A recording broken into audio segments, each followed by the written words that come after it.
देश की आर्थिक राजधानी मुंबई, जिसे सपनों का शहर भी कहा जाता है, यहाँ की ऊंची ऊंची इमारतों और आधुनिक इंफ्रास्ट्रक्चर इसकी पहचान है। लेकिन शहर के कई हिस्सों में पुरानी और जर्जर हो चुकी इमारतों की एक लंबी फहरिस्त है, जो अब खतरनाक स्थिति में पहुंच चुकी है। ऐसे में मुंबई के पुनर्विकास का मुद्दा बहुत ज्यादा महत्वपूर्ण बन चुका है। इसी संदर्भ में रीडेवलपमेंट कॉन्फ्रेंस एक ऐसा मंच बनकर उभरा है, जहां विशेषज्ञ, बिल्डर्स, वास्तुविद और नीति निर्माता मिलकर पुनर्विकास जैसी समस्याओं का समाधान तलाशते हैं। दरअसल आज वर्तमान में मुंबई में कई ऐसी इमारतें हैं जो 30 से 50 साल पुरानी हैं और ये इमारतें अब सुरक्षा मानकों पर खरी नहीं उतर पा रही हैं। इसके अलावा बढ़ती जनसंख्या, जगह की कमी और आधारभूत सुविधाओं का अभाव मुंबई जैसे शहर को नए सिरे से डिजाइन करने की मांग करता है। आपको बता दें कि पुनर्विकास न केवल निवासियों को सुरक्षित और आधुनिक आवास प्रदान करता है, बल्कि शहर की आर्थिक और पर्यावरणीय स्थिरता में भी अहम योगदान देता है। यही कारण है कि भारतीय जनता पार्टी की तरफ से मुंबई के बांद्रा विधानसभा सेल द्वारा मोरेलो हॉल में रीडेवलपमेंट कॉन्फ्रेंस का आयोजन किया गया, जिसमें रियल एस्टेट जगत के कई दिग्गज कारोबारियों ने अपनी उपस्थिति दर्ज कराई, जिसमें भारतीय जनता पार्टी के मुंबई प्रदेश अध्यक्ष और तीसरी बार विधायक चुने गए महाराष्ट्र के पूर्व मंत्री आशीष शेलार मुख्य अतिथि के तौर पर मौजूद रहे।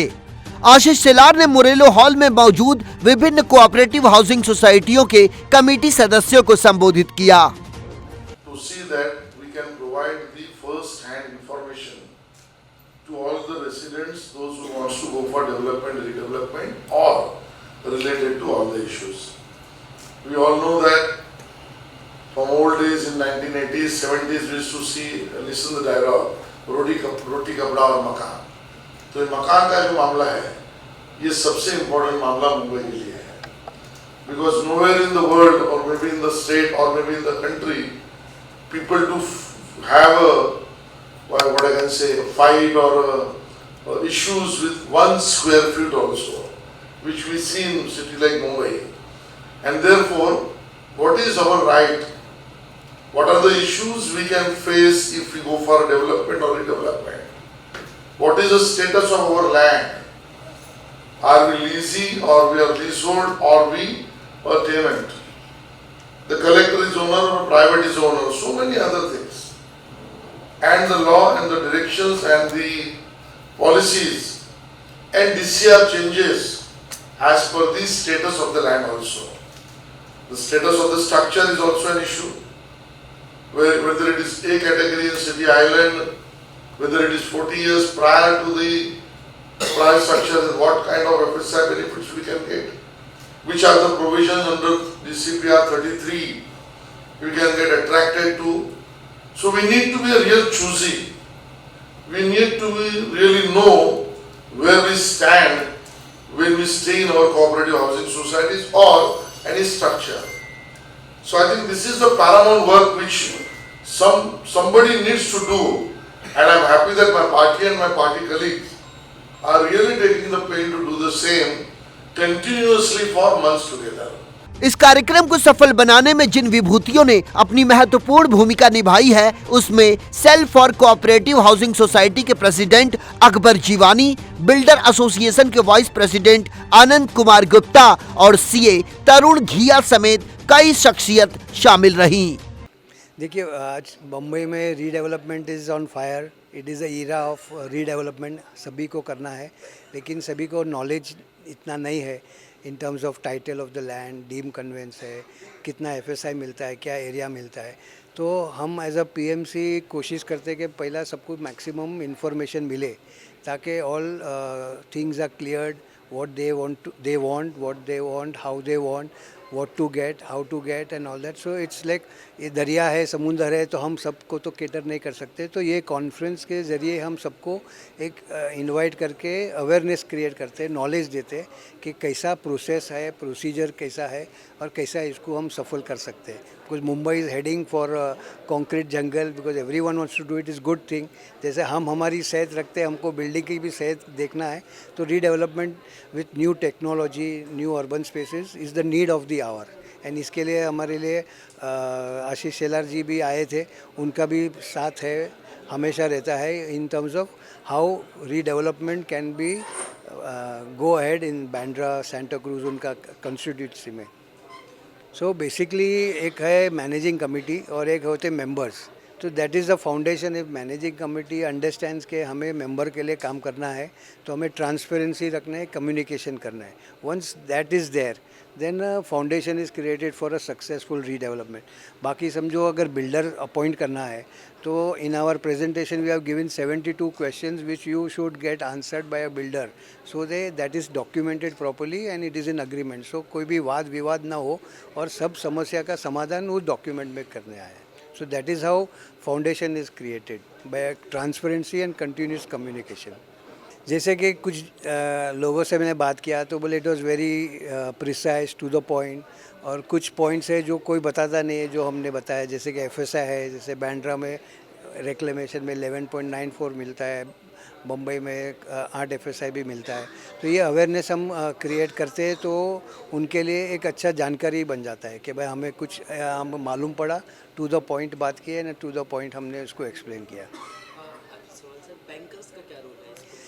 जैसे कि रीडेवलपमेंट में दो कॉन्सेप्ट है, रीडेवलपमेंट और सेल्फ डेवलपमेंट। सेल्फ डेवलपमेंट जहाँ सोसाइटी खुद करना चाहती है, सेल्फ डेवलपमेंट एक जूना कॉन्सेप्ट है 1960s, जब मेंबर्स लोग कलेक्ट होके गवर्नमेंट से प्लॉट लेके खुद बनाते थे। फिर वो डाई आउट हो गया और अभी वापस उमर के आया है। रिजर्व बैंक ने उन्होंने इंस्ट्रक्शन दिया है to the Mumbai district bank, cooperative bank जैसे महाराष्ट्र कोऑपरेटिव बैंक, कि you can go head and do the funding for self development for housing societies, which is a very big push, क्योंकि उसमें project finance में उनका rent component भी include हो जाता है। तो देयर सेफ्टी रहता है कि बैंक से मुझे रेंट आना है तो मुझे कोई तकलीफ नहीं है। But that awareness is creating slowly it will build up once. That's why through this session, जैसे आशीष शेलार जी ने आए, उन्होंने भी उनको बोला कि you have to support this self development also wherever who wants to come up and take the trouble. आपकी बात एकदम सही है कि काफ़ी सेमिनार्स होती है, फिर भी समस्याएं है और बढ़ती रहती है। इसका कारण मेरे अनुसार ये है कि एकदम कॉम्प्लेक्स फील्ड है, प्लस ज़्यादातर सोसाइटीज़ का रीडेवलपमेंट होता है तो सोसाइटीज़ में रियल डेमोक्रेसी कम है, मॉब माइंड से काम बनने लगता है। और सबसे महत्व की बात यह है कि लोग खुद मैक्सिमम अपना माइंड अप्लाई नहीं करना चाहते, वो किसी के भरोसे के ऊपर छोड़ देते। जिस समय हर मेंबर मैक्सिमम अपना माइंड अप्लाई करना चालू करेगा इंडिपेंडेंटली, उस समय काफ़ी समस्याएं कम हो जाएगी। क्योंकि काफ़ी डेवलपर्स में डेवलपर कैसे चूज़ करना, डॉक्यूमेंट को किस प्रकार से बनाना जिसकी वजह से सेफ्टी मिले, इसका कोई स्टैंडर्ड फॉर्मूला नहीं हो सकता है। ये हर केस में अलग अलग ही रहने वाला है। इसलिए लोगों को सावधान बनना पड़ेगा, लोगों को अपना माइंड इंडिपेंडेंटली अप्लाई करना पड़ेगा और दूसरों के ऊपर ट्रस्ट करना, दूसरों के व्यू पॉइंट के ऊपर जाना, उससे अच्छा अपने फ्रेंड सर्कल में, अपने कॉन्टेक्ट में खुद का माइंड अप्लाई करके अपना व्यू बनाना पड़ेगा। तो ज़्यादा डेमोक्रेटिक डिसीजन होंगे और ज़्यादा एलाइट डिसीजन होंगे। लैक ऑफ कम्युनिकेशन तो सर्टनली काफ़ी हद तक होता है। काफ़ी जगह ज़्यादा कम्युनिकेशन किया जाता है लेकिन वाइटल पॉइंट्स का कम्युनिकेशन नहीं किया जाता है, तो वो भी लैक ऑफ कम्युनिकेशन में ही आएगा। तो ये लैक ऑफ कम्युनिकेशन उन लोगों को अच्छा लगता है जो वेस्टेड इंटरेस्ट लेके बैठे, लेकिन सामने जो दूसरे मेंबर्स बैठे उनको वो लैक ऑफ कम्युनिकेशन वाली मैनेजमेंट नहीं चलानी है। अल्टीमेट पावर तो मेंबर्स के पास है, मेजॉरिटी वहाँ है, उनको ये सब चीज़ों में से बाहर आना पड़ेगा। मैं ये कहना चाहता हूँ कि मैं रिप्रेजेंट करता हूँ बिल्डर्स एसोसिएशन ऑफ इंडिया को, जिसके जो भी मेंबर्स हैं दोस्त बेसिकली 2/3 मेंबर है वो कॉन्ट्रैक्टर है और 1/3 मेंबर है वो रियल एस्टेट डेवलपर हैं। और मैं इस कॉन्फ्रेंस को इस नज़रिए से देख रहा हूँ कि उन्होंने इस कॉन्फ्रेंस को एक अल्टरनेटिव मेथड, जो आज का एक रीडेवलपमेंट जो चीज़ ढंग से चल रहा है थ्रू डेवलपर, तो उसमें बहुत फेलियर हो रहे हैं। रेरा के रिकॉर्ड के हिसाब से more than 30% projects installed projects है, और ये बहुत बड़ा डेवलपरों के लिए भी प्रॉब्लम है, बैंकों के लिए भी प्रॉब्लम है, और पर्टिकुलरली सोसाइटी मेंबरों के लिए प्रॉब्लम है।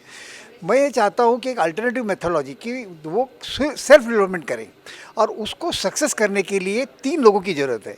सोसाइटी की इच्छा शक्ति, सेकेंड थिंग हमारे जैसे कॉन्ट्रैक्टर डेवलपर जो लोग अपना उसको कंस्ट्रक्ट करके देने को तैयार है, और third is a banker.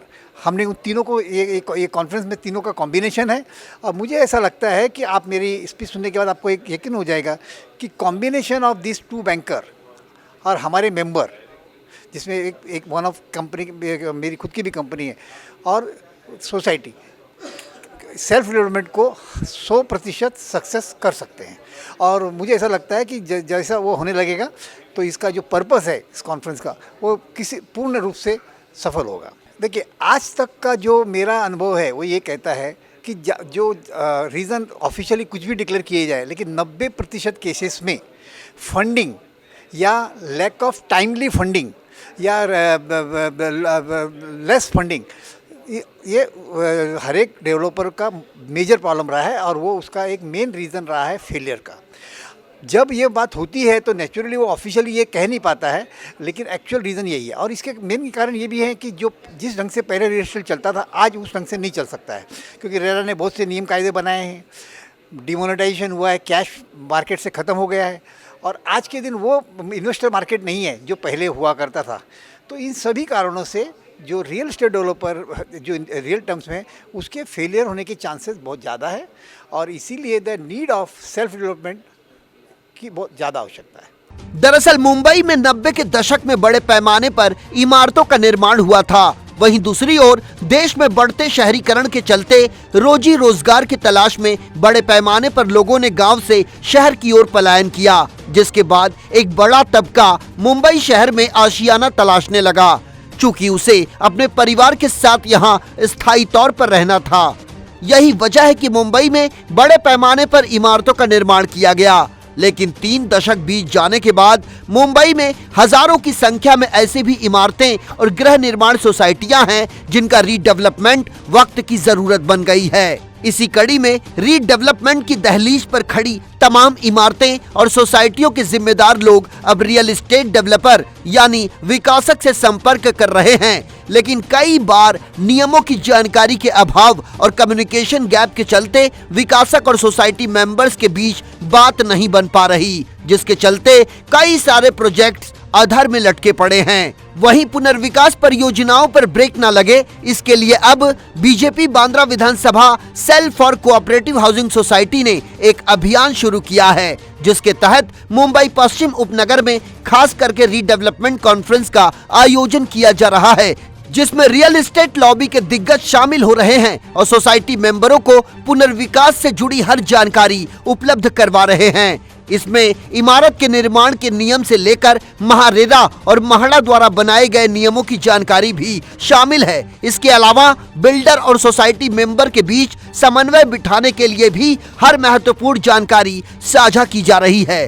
Land acquire से लेकर बैंक से लोन लेने तक और इमारत के निर्माण की पूरी प्लानिंग की जानकारी भी यहां लोगों से साझा की जा रही है। कुल मिलाकर एक इमारत के पुनर्विकास के लिए कितने प्रकार के नियमों का पालन करना होता है, कितने डॉक्यूमेंट की आवश्यकता होती है, हर एक सिंगल जानकारी इस रीडेवलपमेंट कॉन्फ्रेंस के जरिए लोगों को दी जा रही है। ऐसे में अकबर जीवानी और उनकी पूरी टीम भारतीय जनता पार्टी के विधायक एडवोकेट आशीष शेलार के मार्गदर्शन में बदलाव की बयार में नित नए आयाम गढ़ रही है। वीडियो जर्नलिस्ट अब्बास शेख के साथ शुभम मिश्रा और संजय मिश्रा की रिपोर्ट DC न्यूज इंडिया के लिए।